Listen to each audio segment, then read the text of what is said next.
నమస్కారం LGC TV news కి స్వాగతం. మాజీ మంత్రి జోగి రమేష్ చరిత్ర గురించి మైలవరం నియోజకవర్గ ప్రజలందరికీ తెలుసు. గత ఎన్నికల్లో అత్యంత దారుణంగా ఓడిపోయిన వ్యక్తి జోగి రమేష్. ఎన్డీఏ కూటమి ప్రజల ఆశీస్సులతో మైలవరం నియోజకవర్గ చరిత్రలోనే భారీ మెజారిటీతో గెలిచిన వ్యక్తిని నేను. జోగి రమేష్ అసందర్భంగా విమర్శలు చేస్తూ ఉంటాడు. ఏనుగులు పోయే దారిలో కుక్కలు ఎన్నో మరుగుతూ ఉంటాయి, అవన్నీ పట్టించుకోవాల్సిన అవసరం లేదు అని మైలవరం శాసనసభ్యులు శ్రీ వసంత వెంకటకృష్ణ ప్రసాద్ గారు పేర్కొన్నారు. ఎన్డీఏ కూటమి ప్రభుత్వం ఏడాది పాలన పూర్తయిన సందర్భంగా మైలవరం పట్టణంలో శాసనసభ్యుని కార్యాలయం నుంచి అన్న ఎన్టీఆర్ గారి విగ్రహం వరకు కూటమి కుటుంబ సభ్యులతో కలిసి స్థానిక శాసనసభ్యులు శ్రీ వసంత వెంకటకృష్ణ ప్రసాద్ గారు గురువారం భారీ ర్యాలీ నిర్వహించారు. ఈ సందర్భంగా అన్న ఎన్టీఆర్ గారి విగ్రహానికి పూలమాలలు వేసి క్షీరాభిషేకం చేసి ఘనంగా నివాళులు అర్పించారు. ఈ సందర్భంగా భారీ కేక్ ను కట్ చేశారు. ఈ సందర్భంగా నిర్వహించిన ట్రాక్టర్ల ర్యాలీ ప్రత్యేక ఆకర్షణగా నిలిచింది. ఎమ్మెల్యే కృష్ణ ప్రసాద్ గారిని గజమాలలతో ఘనంగా సత్కరించారు. ఈ సందర్భంగా శాసనసభ్యులు కృష్ణ ప్రసాద్ గారు మాట్లాడుతూ ఏ సందర్భం లేకుండా వచ్చి జోగి రమేష్ సవాళ్లు విసురుతున్నాడని పేర్కొన్నారు. మీడియా వారు నిన్న ఓ సమావేశంలో ఇక్కడ రాజీనామా చేస్తే మీరు రమేష్ తేల్చుకుంటారా అని తనను ప్రశ్నించగా కుక్క కాటుకు చెప్పు దెబ్బలాగా తను సమాధానం చెప్పినట్లు వెల్లడించారు. ఈ కార్యక్రమంలో మైలవరం ఏఎంసీ చైర్మన్ పొనకళ్ళ నవ్యశ్రీ గారు, మైలవరం నియోజకవర్గ జనసేన పార్టీ ఇన్ఛార్జ్ శ్రీ అక్కల రామ్మోహన్ రావు, బీజేపీ నాయకులు, ఎన్డీఏ కూటమి కుటుంబ సభ్యులు తదితరులు పాల్గొన్నారు.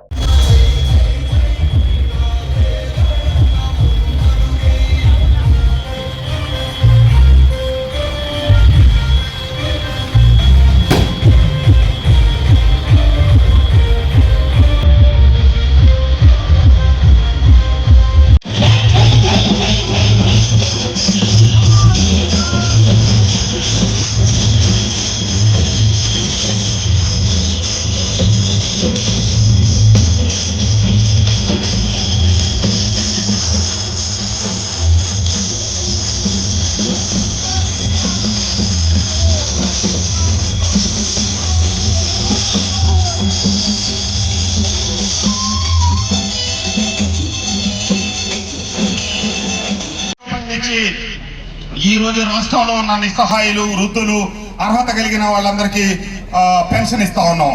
అంతేకాకుండా తల్లికి వందనం పేరుతో ఎంతమంది బిడ్డలుంటే అంతమందికి ఈ రోజు నుంచే అది కార్యక్రమం మొదలవుతా ఉంది.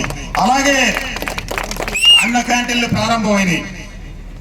ఇంటికి 3 సిలిండర్లు సంవత్సరానికి ఇస్తామంటే ఇప్పటికే 2200 కోట్ల పైసలకు ఖర్చు పెట్టి 1 కోటి సిలిండర్లు ఉచితంగా మహిళలకు అందజేయడం జరిగింది. అలాగే రేపు ఆగస్టు 15వ తారీఖు నుంచి మహిళలకు ఉచిత బస్సు ప్రయాణం కూడా ప్రారంభం కాబోతా ఉంది.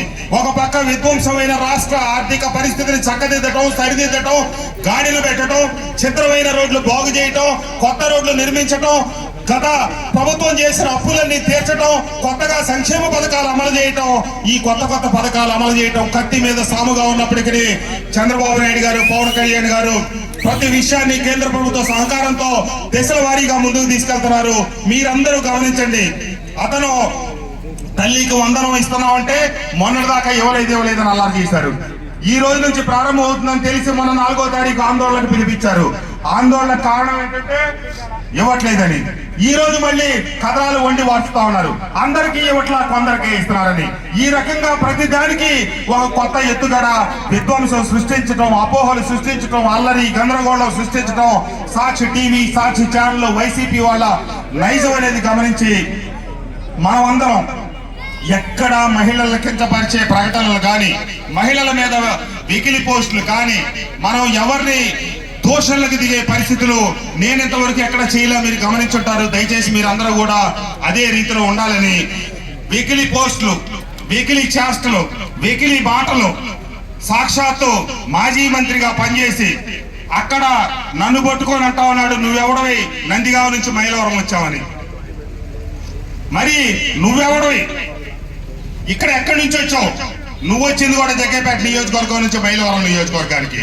సరే, నువ్వు తగుదునమ్మా అని పోటీ చేస్తే ప్రజలు నీకు బుద్ధి చెప్తే మరి నువ్వు ఏ మొహం పెట్టుకొని పెడలు పోయి అక్కడ పోటీ చేసావు? ఏ మొహం పెట్టుకొని మళ్ళీ పెనమలూరు వెళ్ళావు? 500 రాష్ట్రంలో 400 కోట్ల రూపాయలు CMRF కింద విడుదల చేయడం జరిగింది. మన నియోజకవర్గంలో నేను ఇప్పటికి 1000 మందికి సంబంధించిన ఫైల్స్ రాష్ట్ర ప్రభుత్వానికి సీఎంఆర్ఎఫ్ పంపిస్తే వాటిలో 530 శాంక్షన్ అయ్యి ఈ సంవత్సర కాలంలో 5 కోట్ల రూపాయలు నేను చెక్కుల రూపేణా ఎల్ఓసి రూపేణా ప్రజలకు ఇవ్వడం జరిగింది. కాబట్టి మనం అంతా ప్రజలకు మంచి చేయటమే తప్పితే ఆర్భాటాలు గొప్పలు చెప్పుకోవటం సమయాన్ని వృధా చేయటం ఏవి జరగవని సుపరిపాలన అందించే లక్ష్యంతోనే పనిచేస్తామని నన్ను సరిగ్గా సంవత్సరం క్రితం మైలవరం నియోజకవర్గ చరిత్రలో అత్యధిక మెజార్టీతో గెలిపించి ఆదరించి గౌరవించిన ఎన్డీఏ కూటమి సభ్యులు మైలవరం నియోజకవర్గ ప్రజలకి నా హృదయపూర్వక ధన్యవాదాలు నమస్కారాలు తెలియజేస్తూ తప్పకుండా ఈ ప్రజల కోసం ఈ నియోజకవర్గం కోసం ఈ గడ్డ కోసం నిరంతరం పనిచేస్తానని చెప్పి మరొక్కసారి ఈ సంవత్సరమైన సందర్భంగా ఈ వేదిక మీద నుంచి తెలియజేస్తూ ఈ రోజు ఈ కార్యక్రమానికి ఇచ్చేసిన ఎన్డీఏ తెలుగుదేశం జనసేన బీజేపీ కుటుంబ సభ్యులకి వేదిక మీద ఉన్న నాయకులకి అందరికీ నా హృదయపూర్వక ధన్యవాదాలు తెలియజేస్తూ సెలవు తీసుకుంటా ఉన్నా. జై హింద్, జై తెలుగుదేశం, జై జనసేన, జై బీజేపీ. చంద్రబాబు నాయుడు గారి నాయకత్వం, పవన్ కళ్యాణ్ గారి నాయకత్వం, నరేంద్ర మోడీ గారి నాయకత్వం, లోకేష్ బాబు గారి నాయకత్వం. ఈ కూటమిని గౌరవించి మైలవరం నియోజకవర్గ చరిత్రలో కని విని ఎరగని రీతిలో ఇచ్చిన 43,000 మెజార్టీతో అత్యంత గౌరవంగా ఆ ఇచ్చిన మెజార్టీ కళ్ళు పైకి ఎక్కలేదు, కొమ్ములు మలవలేదు. ఇంకా వినయం, విధేయత, గౌరవం, నమ్రతతోనే మీకు సేవలు అందిస్తాం కూటమి సభ్యులందరం కలిసి అని చెప్పి ఈ సందర్భంగా తెలియజేస్తూ మీరందరూ గుర్తించండి, వాళ్ళకి వైసీపీ వాళ్ళకున్న ఆశ ఒక్కటే, కూటమి మధ్య విభేదాలు రాకపోతాయా, విభేదాలు వస్తే వాటిని ఆసరాగా చేసుకొని ఏదో ఒక రకంగా మళ్ళీ దూరకపోతావా, ఈ రాష్ట్రాన్ని మళ్ళీ విధ్వంసం చేయకపోతావా అని ఆశపడతా ఉన్నారు. కానీ ఒక్కటి గుర్తుపెట్టుకోమని ఆ వైసీపీ నాయకులకు చెప్తా ఉన్నా, మీ ఆశలే అడియాసలే. పవన్ కళ్యాణ్ గారు, నరేంద్ర మోడీ గారు, చంద్రబాబు నాయుడు గారు, లోకేష్ బాబు గారు కలిసికట్టుగా ప్రయాణం చేస్తున్నట్టుగానే నియోజకవర్గాల్లో నేను, గాంధీ గారు, బాలా గారు ఇత్యాదులు అందరం కలిసి ఒకే తాటి మీద ప్రయాణం చేస్తున్నాం. మా ఐకమత్యానికి, స్నేహానికి ఎటువంటి డోకా రాదు. మా మధ్య ఏ విభేదాలు మీరు సృష్టించలేరు, మా మధ్య ఏ సమన్వయ లోపాలు లేవు. 2024 గెలుపు జగన్మోహన్ రెడ్డి వైసీపీ పార్టీని చావు దెబ్బ కొట్టినా మళ్ళా తిరిగి పైకి లెగవకుండా ఉండాలంటే, ఈ రాష్ట్ర భవిష్యత్తు బాగుండాలంటే, బిడ్డల భవిష్యత్తు బాగుండాలంటే, యువత భవిష్యత్తు బాగుండాలంటే 2029 సరైన ఎన్నిక, సరైన వేదిక. దానికోసం అందరం ప్రజల కోసం, ప్రజల మన్ననల కోసం ఎన్డీఏ కూటమి సభ్యులందరూ పనిచేసి 2029లో దేశం కోసం, ధర్మం కోసం నిలబడ్డ నరేంద్ర మోడీ గారు, రాష్ట్రం కోసం, రాష్ట్ర ప్రగతి కోసం నిలబడ్డ చంద్రబాబు నాయుడు గారి కోసం, ఈ రాష్ట్ర అరాచక పాలనకు వ్యతిరేకంగా బిడ్డల భవిష్యత్తు కోసం, యువత కోసం నిలదించిన పవన్ కళ్యాణ్ గారి కోసం మనందరం కలిసికట్టుగా ఉండాలి. ప్రజలందరికీ సేవ చేసి మన నియోజకవర్గాల్ని ప్రగతి పథంలో ముందుకు నడిపించాలి అని చెప్పి తెలియజేస్తూ తప్పకుండా ఈరోజు ఒక్క వైఎస్ జగన్మోహన్ రెడ్డి గారిని ఓడించడమే సరిపోలా.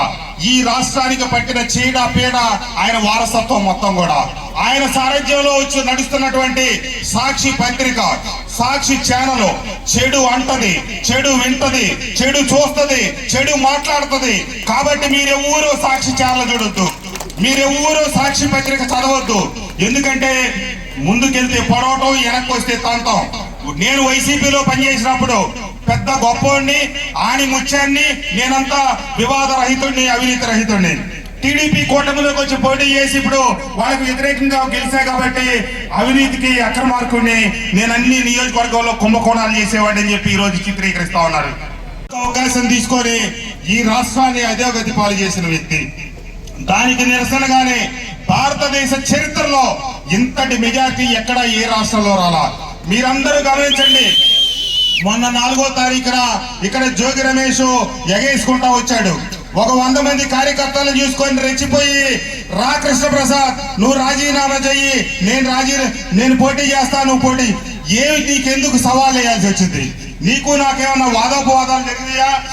ఏమీ లేదు, కేవలం అధికారం మీద యావ.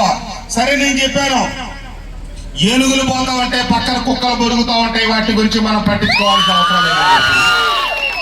నిన్న అతనిలాగా వెకిలి మాటలు మాట్లాడే వెకిలి సంస్కృతి ఈ తెలుగుదేశం పార్టీకి లేదు.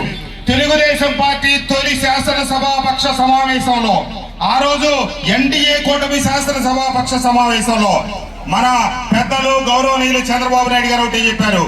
మహిళలను కించపరిచిన, అసభ్య పదజాలం వాడిన, దౌర్జన్యాలు చేసిన, దాడులు చేసిన నా దగ్గరకు వచ్చే పని లేదు, నా గుమ్మం తొక్కే పని లేదని చెప్పిన వ్యక్తి చంద్రబాబు నాయుడు గారు. మేమందరం హుందాగా గౌరవప్రదంగా ఉంటా ఉన్నాం. కానీ ఆనాటి ముఖ్యమంత్రి ఎన్నో సందర్భాల్లో నేను కలిసినప్పుడు నాకే స్వయంగా 3 సార్లు చెప్పాడు, నువ్వు చంద్రబాబు నాయుడు గారిని తిట్టావు, లోకేష్ తిట్టావు, నేను నిన్నెట్లా సొంత మనిషిగా భావిస్తా, నిన్నెట్లా దగ్గర చేసుకుంటా అని చెప్పి. ఆ వ్యక్తికి ఈ వ్యక్తికి ఉన్న తేడా మీరు గమనించండి. రోజు రోజుకి విలువలు దిగజారిపోయి బజార్ను పెడితే ఈ రాష్ట్ర భవిష్యత్తు ఏంటి, మన బిడ్డల భవిష్యత్తు ఏంటి, విలువలు ఏమైపోతాయి అనేది మీరు ఆలోచించండి.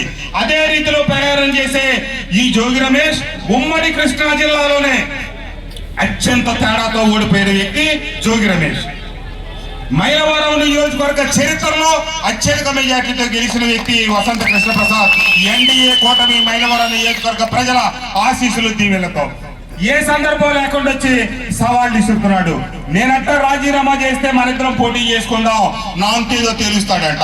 ఇది వ్యక్తి మాట్లాడితే నిన్న ప్రెస్ వాళ్ళు అడిగారు, మరి జోగి రమేష్ మీరు రాజీనామా చేసి వస్తే ఆయన పోటీ చేస్తాడంట, మరి మీరు చూసుకుంటారా అని. నేను అతనిలాగా అసభ్యంగా మాట్లాడినాం, కానీ కుక్క కాటికి చెప్పు దెబ్బలాగా నేను ప్రెస్ మీట్లు ఏం చెప్పానంటే, నేను ఇతని మీద ఎందుకు చేయాలి, ఈయన జిల్లాలోనే అత్యధిక తేడాతో ఓడిపోయాడని చేయాలా, వాళ్ళ నాయకుడిని రాజీనామా చేయమనండి, పులివెందుల్లో నేను పోటీ చేస్తానని చెప్పాను. అతనిలాగా వికిల్తనంతో మాట్లాడటం కాదు, కేవలం అతని మాటకి సమాధానంగా చెప్పే తప్పితే రాష్ట్ర స్థాయి ఒక మాజీ ముఖ్యమంత్రిని అగౌరవపరచాలనో కించపరచాలనే ఉద్దేశం నాది కాదు. కాబట్టి మాట్లాడేటప్పుడు మంచి చెడు తెలుసుకొని మాట్లాడాలా, సంస్కారయుతంగా మాట్లాడాలని చెప్పి ప్రతిపక్షానికి హితవు పలుకుతూ తప్పకుండా